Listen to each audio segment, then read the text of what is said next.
बदजात औरत, शर्म नहीं आती तुझे मुझे मना करते हुए? तेरी हिम्मत कैसे होती है मुझे मना करने की? हर रात यही नखरे करती है। हर रात मुझे बताना पड़ेगा कि पति परमेश्वर होता है। एक तो बेटी पैदा करके दी, उस पर छूने नहीं देगी। अपने को सती सावित्री बनती है। नशे में दूध पारस उल जलूल बगते हुए नीता को दबोचने की चेष्टा में उस पर चढ़ गया।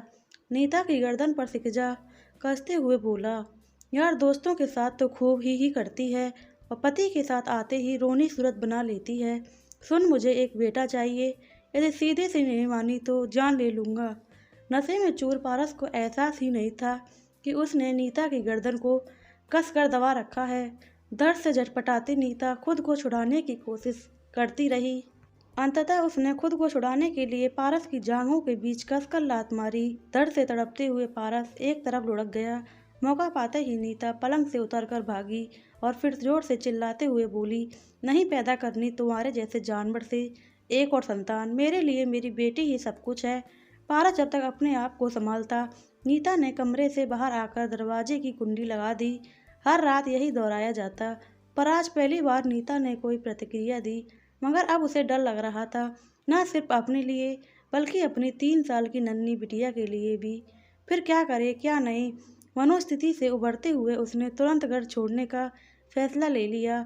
उसने एक ऐसा फैसला लिया जिसका अंजाम वह खुद भी नहीं जानती थी, पर इतना जरूर था कि उसे इस बुरा तो भविष्य ही नहीं होगा। नीता ने जल्दबाजी अलमारी में छिपा कर रखे रुपए निकाले और फिर नन्ही गुड़िया को शॉल से ढककर घर से बाहर निकल गई। निकलते वक्त उसकी आंखों में आंसू आ गए, पर उसने पीछे मुड़कर नहीं देखा। वह जिस घर में उसने 7 साल गुजार दिए थे, कभी अपना हो ही नहीं पाया। जनवरी की कड़ाके की ठंड और सन्नाटे में डूबी सड़कें उसे ठंड से ज़्यादा डर से कँपा रही थीं। पर अब वापस जाने का मतलब था अपनी जान गंवाना, क्योंकि आज की उसकी प्रतिक्रिया ने पति के पौरुष को, उसके आहा को चोट पहुंचाई है और इसके लिए वह उसे कभी माफ़ नहीं करेगा। यही सोचते हुए नीता ने कदम आगे बढ़ा दिए, पर जाए कहाँ, कैसे जाए, सवाल निरंतर उसके मन में चल रहे थे। नन्ही सी गुड़िया उसके गले से चिपक गई, ठंड से कांप रही थी। आस पड़ोस के किसी घर में जाकर वह तमाशा नहीं बनना चाहती थी। ऑटो या किसी अन्य सवारी की तलाश में वह मुख्य सड़क तक आ पहुंची थी, पर वह कहीं कोई नहीं था। अचानक उसे किसी का ख्याल आया कि शायद इस मुसीबत की घड़ी में वे उसकी मदद करें, पर क्या उन्हें उसकी याद होगी? कितना समय बीत गया, कोई संपर्क भी तो नहीं रखा उसने। जो भी हो, एक बार कोशिश करके देखती हूँ, उसने मन ही मन सोचा। आस पास कोई भूत ना देगा। नीता थोड़ा आगे बढ़ गई। मोड़ पर ही किसी निजी अस्पताल था, शायद वहाँ से फ़ोन कर सके। सामने लगे साइन बोर्ड को देखकर नीता ने अस्वस्थ होकर तेजी से अपना कदम उस ओर बढ़ा दिए, पर किसी ने फ़ोन नहीं करने दिया। या मयंक ने फ़ोन नहीं उठाया तो? रात भी तो कितनी हो गई है। ये सब सोचते हुए नीता ने अस्पताल में प्रवेश किया। स्वागत कक्ष की कुर्सी पर एक नर्स बैठी ऊँग रही थी। माफ़ कीजिएगा, अपने ठंड से जमे हाथ से उसे धीरे से हिलाते हुए नीता ने कहा। कौन है? चौंकते हुए नर्स ने पूछा। पर नीता को बच्ची के साथ देखकर उसे लगा कि कोई मरीज है, अतः अपने व्यावसायिक मुस्कान बिखेरते हुए पूछा, मैं आपकी क्या मदद कर सकती हूँ? जी, मुझे एक ज़रूरी फ़ोन करना है, नीता ने विनती भरे स्वर में कहा। पहले तो नर्स ने आनाकानी की, पर फिर उसका मन पसीज गया, अतः उसने फ़ोन आगे करके दिया। गुड़िया को वहीं सोफे पर लिटाकर नीता ने मयंक जी का नंबर मिलाया। घंटी बजती रही, पर फ़ोन पर किसी ने नहीं उठाया। नीता का दिल डूबने लगा कि कहीं नंबर बदल तो नहीं गया। अब कैसे वह बचाएगी खुद को और इसी नन्ही सी जान को। उसने एक बार फिर से नंबर मिलाया। उधर घंटी बजती रही और इधर तरह तरह के संशय नीता के मन में चलते रहे। निराश और होकर वह रिसीवर रखने लगी कि दूसरी तरफ से वही जानी पहचानी आवाज़ आई, हेलो। नीता सोच में पड़ गई कि बोले या नहीं। तभी फिर हेलो की आवाज़ ने उसकी तंद्रा तोड़ी तो उसने धीरे से कहा, मैं नीता। तुमने इतनी रात फ़ोन क्यों किया है, और वह भी अनजान नंबर से? सब ठीक तो है? तुम कैसी हो? गुड़िया कैसी है? पारस जी कहाँ हैं? ढेरों सवाल मयंक ने एक ही सांस में पूछ डाले। जी, मैं जीवन ज्योति अस्पताल में हूँ, क्या आप अभी यहाँ आ सकते हैं? नीता ने रुंधे गले से पूछा। हाँ, मैं अभी आ रहा हूँ, तुम वही इंतज़ार करो, कह मयंक ने रिसीवर रख दिया। नीता ने रिसीवर रखकर नर्स से फ़ोन के भुगतान के लिए पूछा तो नर्स ने मना करते हुए कहा, मैडम आप आराम से बैठ जाएं, लगता है आप किसी हादसे का शिकार हैं। नर्स की पैनी नज़रों को अपनी गर्दन पर महसूस कर नीता ने गर्दन को आंचल से ढक लिया। नर्स द्वारा कॉफ़ी दिए जाने पर नीता चौंक गई। पी लीजिए मैडम, बहुत ठंड है, नर्स बोली। गर्म कॉफ़ी ने नीता को थोड़ी राहत दी। फिर वह नर्स की सहृदयता पर मुस्कुरा दी। इसी बीच मयंक अस्पताल पहुंच गए। आते ही उन्होंने गुड़िया के बारे में पूछा। नीता ने सो रही गुड़िया की तरफ इशारा किया तो मयंक ने लपक कर उसे गोद में उठा लिया। नर्स ने धीरे से मयंक को बताया कि संभवतः किसी ने नीता के साथ दुर्व्यवहार किया है, क्योंकि इनके गले पर नीला निशान पड़ा है। नर्स को धन्यवाद देते हुए मयंक ने गुड़िया को और कस के चिपका लिया। बाहर निकलते ही नीता ठंड से कांप उठी। तभी मयंक ने उसे अपनी जैकेट देते हुए कहा, पहन लो वरना ठंड लग जाएगी।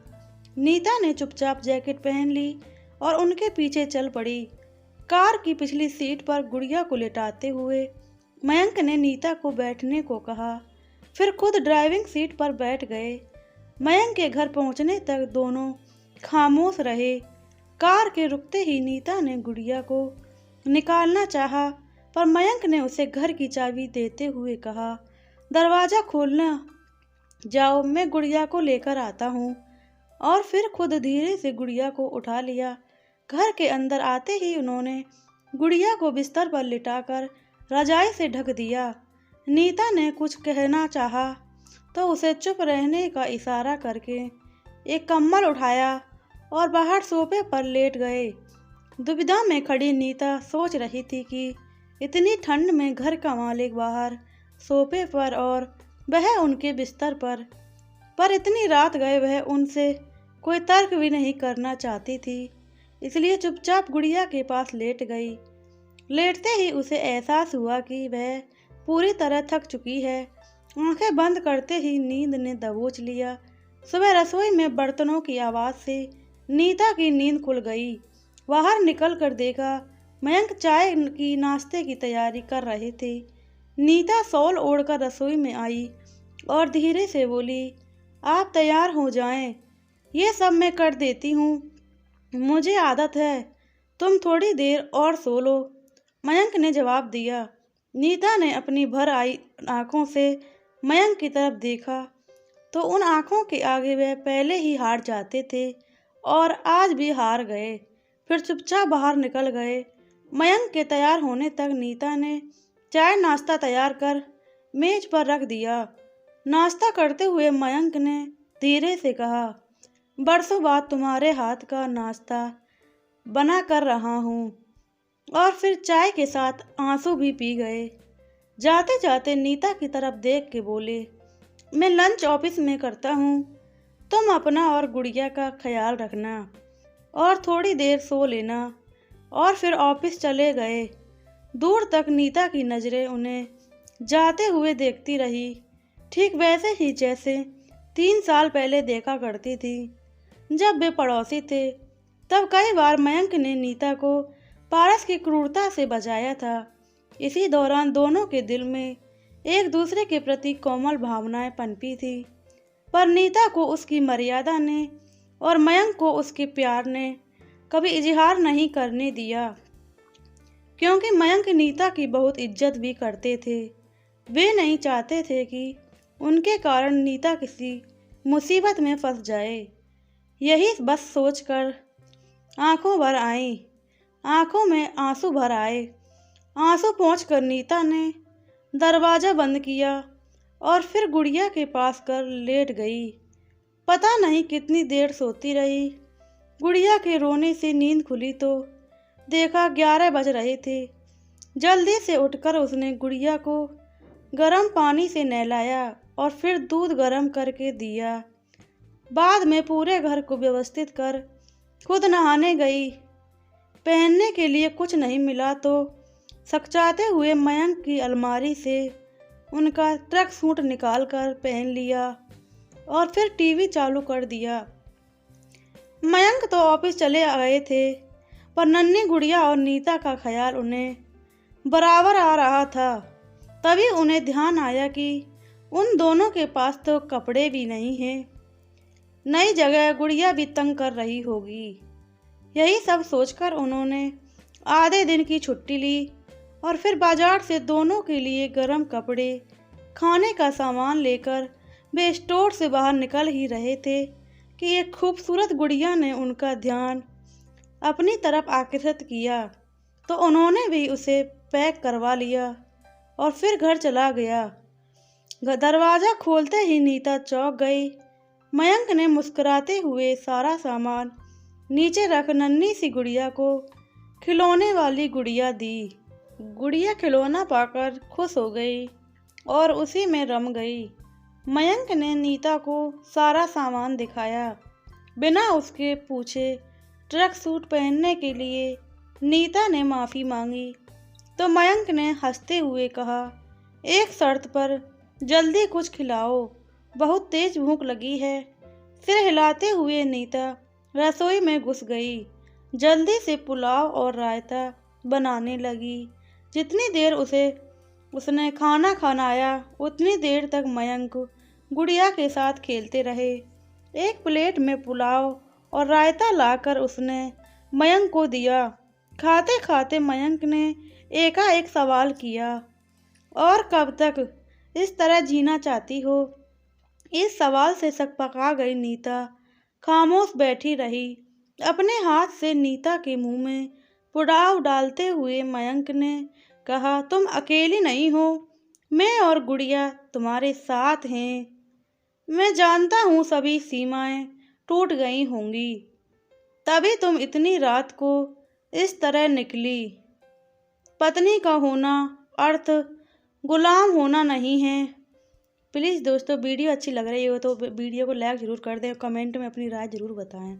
मैं तुम्हारी स्थिति का फ़ायदा नहीं उठाना चाहता हूँ। तुम जहाँ जाना चाहती हो जाओ, मैं तुम्हें वहाँ सुरक्षित पहुँचा दूँगा, पर अब तक उस नर्क से निकलो।